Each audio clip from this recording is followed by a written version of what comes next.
Hi friends, എല്ലാവർക്കും special and fast കിച്ചണിലേക്ക് സ്വാഗതം. ഇന്നത്തെ വീഡിയോ ഒരു സ്പെഷ്യൽ വീഡിയോ ആണ്.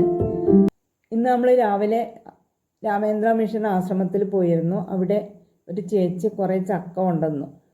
ആ ചക്ക കുത്തി വൃത്തിയാക്കിയെടുത്ത് ഉണക്കുന്നതാണ് ഇന്നത്തെ വീഡിയോ.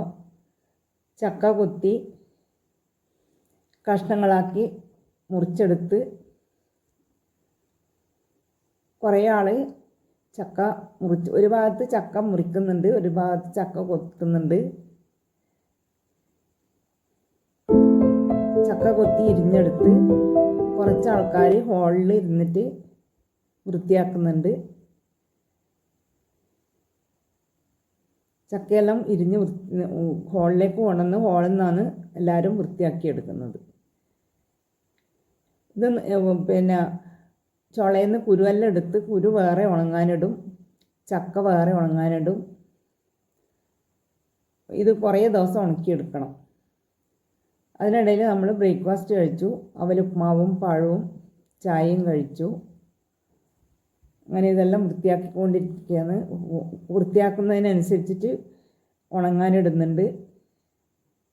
ഇന്നലെ കുറച്ച് ഇടിച്ചക്കയും മൂക്കാത്ത ചക്കയും ഇതുപോലെ മുറിച്ച് ഉണങ്ങാനിട്ടിട്ടുണ്ടായിരുന്നു. അത് കുറച്ച് വാടി വന്നിട്ടുണ്ട്. അതാണിത്, കുറച്ച് ഭാഗം. ചക്കയെല്ലാം വൃത്തിയാക്കുന്നുണ്ട്. അതിനിടയിൽ ഉച്ചക്കത്തെ കഞ്ഞി ഉണ്ടാക്കുന്നുണ്ട്. കഞ്ഞി ചക്കുപ്പേരിയും ചക്ക കുറച്ച് ചക്കയും കുരുവും കൂടെ മഞ്ഞളും ഉപ്പും കൂടെ ചേർത്ത് വേവിച്ചെടുത്തതാണ്. ഒരു ചേച്ചി ഇളക്കി കൊടുത്തുകൊണ്ടിരിക്കുന്നുണ്ട്. ചക്ക എല്ലായിടത്തും ഇളക്കി യോജിപ്പിച്ചെടുക്കുന്നുണ്ട്. ഇതിൽ ഉപ്പും ഒക്കെ നോക്കി പാകത്തിന് ഉണ്ടോ നോക്കി. ചക്ക നല്ലപോലെ വെന്ത് വന്നിട്ടുണ്ട്. ഇനി ഇതൊന്ന് വാങ്ങി വെച്ച് ഇതിലേക്ക് ഒഴിക്കണം. കുറച്ച് സാധനങ്ങൾ ഇതിലേക്ക് ചേർത്ത് കൊടുക്കാനുണ്ട്. ഇനി ചക്കയിലേക്ക് ചേച്ചി തേങ്ങ ചിരകുന്നുണ്ട് അതിൽ ചേർക്കാൻ വേണ്ടി. ചോറ് അടുപ്പത്തുനിന്ന് റെഡിയായി വരുന്നുണ്ട്. ഇനി ഈ ചക്കയിലേക്ക് താളിക്കാൻ വേണ്ടി ഒരു ചീനിച്ചട്ടി അടുപ്പത്ത് വെച്ച് അതിലേക്ക് കുറച്ച് ഉഴുന്നുപരിപ്പ്, കടുക്, കുറച്ച് കൂടുതൽ വെളുത്തുള്ളി ചേർക്കണം. ചക്ക കുറച്ച് കൂടുതലുള്ളതുകൊണ്ട് കറിവേപ്പില, വറ്റൽമുളക് ഇതെല്ലാം മൂത്ത് വരുമ്പം ഇനി ഒരു ഇൻഗ്രീഡിയൻ്റ് കൂടെ ഇതിലേക്ക് ചേർത്ത് കൊടുക്കണം. അതും കൂടെ ചേർത്താൽ ചക്ക പുഴുക്ക് റെഡിയാവുള്ളൂ. അതിനിടയിൽ ചോറ് വെന്തു. അത് കഞ്ഞിയാണ്. അത് വേറൊരു പാത്രത്തിലേക്ക് കുറച്ച് കോരി മാറ്റുന്നുണ്ട്. ചക്കയിലേക്ക് തേങ്ങ ഇട്ട് കൊടുത്ത്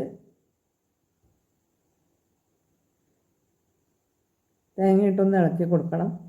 അപ്പോഴത്തേക്ക് വറവ് റെഡിയായി മൂത്ത് വന്നിട്ടുണ്ട്. അതിലേക്ക് കുറച്ച് കുരുമുളക് പൊടിയാണ് ചേർത്ത് കൊടുക്കുന്നത്. ചക്കപ്പുഴുക്ക് ഉണ്ടാക്കുന്ന സമയത്ത് കുരുമുളക് പൊടി കുറച്ച് ചേർത്ത് കൊടുത്താൽ നല്ല ടേസ്റ്റാണ്. ഇനി വറവ് ചക്കയിലേക്കിട്ട് എല്ലാം കൂടെ തേങ്ങയും വറവും എല്ലാം കൂടെ ഇളക്കി ഒന്ന് യോജിപ്പിച്ചാൽ നമ്മുടെ ചക്ക ഉപ്പേരി റെഡിയായി.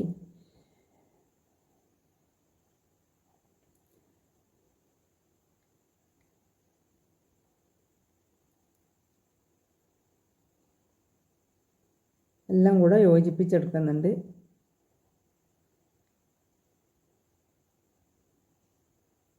പെട്ടെന്ന് തന്നെ ചക്ക ഉപ്പേരി റെഡിയായി. കഞ്ഞിയും ചക്കപ്പേരിയും പച്ചമാങ്ങയും തേങ്ങയും കൂടെ അരച്ച് ചമ്മന്തി ആക്കിയിട്ടുണ്ട്. കഞ്ഞി കുറച്ച് തണിയാനാക്കി പെട്ടെന്ന് തണിയാൻ വേണ്ടി ഒരു പാത്രത്തിലേക്ക് മാറ്റിയിട്ടുണ്ട്.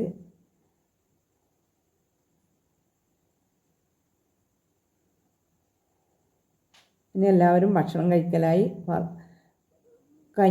കഞ്ഞിയിലേക്ക് കുറച്ച് കാന്താരിയും ഉപ്പും ചേർത്ത മോരും ചക്ക പുഴുക്കും പച്ചമാങ്ങ ചമ്മന്തിയും അച്ചാറും മാങ്ങ അച്ചാറും കഞ്ഞീൻ്റെ കറികളാണ്. എല്ലാവരും ആസ്വദിച്ച് ഭക്ഷണം കഴിക്കുന്നുണ്ട്.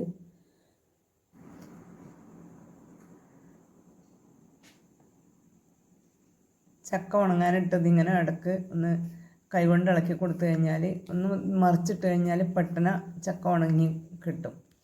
ഇതൊരു 5-6 വെയിലത്ത് നല്ലപോലെ ഉണക്കിയെടുക്കണം. നല്ലപോലെ ഉണക്കിയെടുത്ത് കഴിഞ്ഞാൽ ഒരു വർഷം വരെ ഇത് കേടാകാതെ സൂക്ഷിച്ച് വെക്കാൻ പറ്റുള്ളൂ. നമുക്കിത് ഉപയോഗിച്ച് ചക്ക പുഴുക്കുണ്ടാക്കാം. പിന്നെ ഇത് പൊടിച്ചെടുത്ത് കഴിഞ്ഞാൽ അട, പുട്ട്, ദോശ, കുറുക്ക്, അങ്ങനെ ഇതുകൊണ്ട് ഈ പൊടി കൊണ്ട് പല സാധനങ്ങളും നമുക്ക് ഉണ്ടാക്കാം. ഷുഗറെല്ലാം കുറയാൻ വേണ്ടി ചക്ക നല്ലതാണ്. അതുകൊണ്ട് ഇതുപോലെ ചക്ക കളയാതെ നമ്മൾ ഇതുപോലെ ശേഖരിച്ച് വെക്കുന്നത് നല്ലതാണ്. ചക്കയുള്ളവർ കളയാതെ ഇതുപോലെ എടുത്ത് ഉണക്കി സൂക്ഷിച്ച് വെക്കാം. ഒരു വർഷം വരെ ഇതുപോലെ ഉണ്ടാക്കി വെച്ച് കഴിഞ്ഞാൽ നമുക്ക് ഉപയോഗിക്കാൻ പറ്റും. ഇടിച്ചക്ക മുറിച്ചിട്ടത് ഇന്നലെ മുറിച്ചിട്ടത് ഉണങ്ങി വന്നിട്ടുണ്ട്. ഇടിച്ചക്ക ഇതുപോലെ മുറിച്ച് ഉണക്കിയെടുക്കാം.